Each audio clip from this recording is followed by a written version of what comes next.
wacan oo wanaagsan dhegaystayaal guud ahaan meel walbo aad joogtaan oo aad naga dhegaysanaysaan kuna soo dhowaada mar kale iyo tixanaha murtida iyo maahmaahyada. tixanaha murtida iyo maahmaahyada waxaynu ku eegi doonnaa murtida halkudhegeedu aad tahay magaalo haddaad tegtid 4 waxyaabood ayaad ku arkaysaa.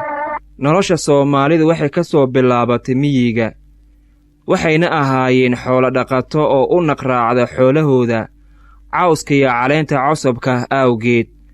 hadba meel ayay u guuraan ama u hayaamaan. haddaba Soomaalida oo ahaan jirtay bulsho reer miyi ahi waxay weligeed lahayd dhaqan la soo saan qaaday jiritaankeeda oo liska hidda raacay oo ah mid saameyn iyo raadraac ku leh laamaha nolosha miyiga iyo dhaqanka dadka. waxay mar kasta ku habeysneed habka dhaqanka miyiga.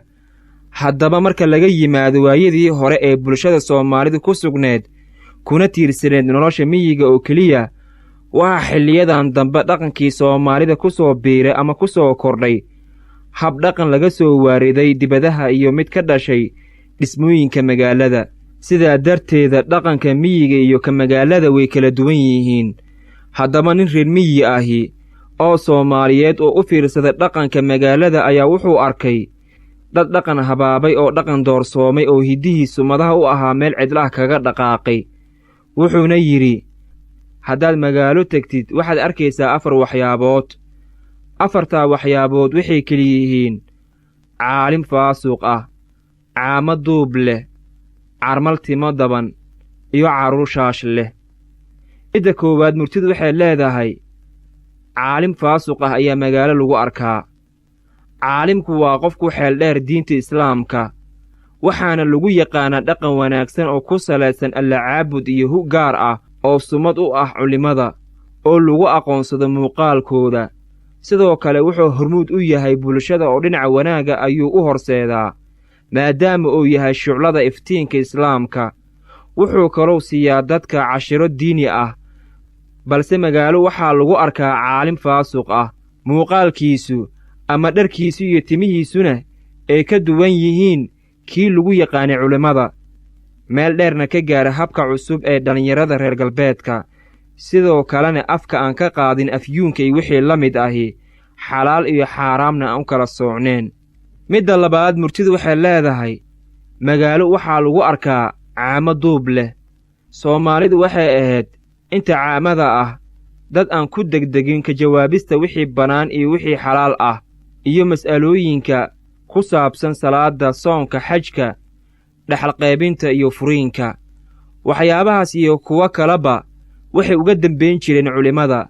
arrinta iyadoo ay sidaa tahay ayay haddana iska ilaalin jireen dharka culimmada inay xidhaan, sida cimaamadda, tusbaxa iyo wixii la mid ahi oo culimmada gaar u lahaan jirtay, iyagoo ka baqi jiray in la weyddiiyo arrimo ku saabsan shareecada Islaamka. balse magaalo waxaa lagu arkaa caamo duub leh, caamo ka jajaban tahay salaadda, oo weligii dugsi qur'aan aan dhex fadhiisan, xilqo cilmina daa hadalkeed.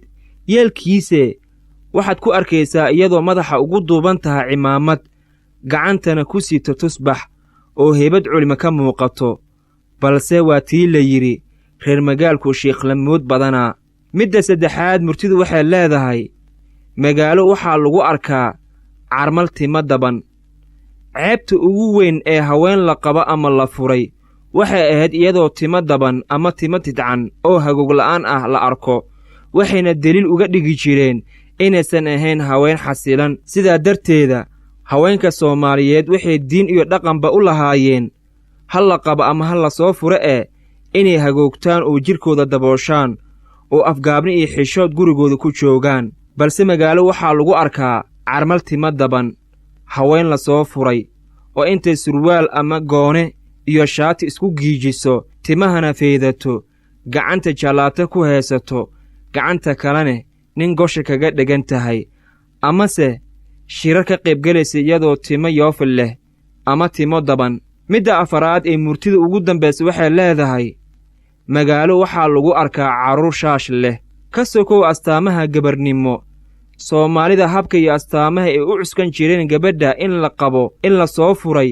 inay gashaanti tahay iyo inay carruur tahay waxay ahayd astaanta shaashka ama gambada ama malqabadda taasoo loo saari jiray waxay haweenka Soomaaliyeed yiraahdaan toddobabaxa waxayna taasi ay kaga duwanaan jirtay hablaha kale balse magaalo waxaa lagu arkaa carruur shaash leh carruur shaash xiran oo aan la sheegi karin inay gabdho yaryar oo soo koraya yihiin iyo in kale amase gabdho yaryar oo aan u bislaan guurka oo la soo wada furay oo yaacaya magaalada si kastaba ha ahaatee shaashku wuxuu ahaan jiray sumad lagu kala sooco hablaha dhegaystayaal tixanaha murtida iyo mahmaahyadane maanta halkaa inoo joogto ta intaan ku kulmi doonno qayb kale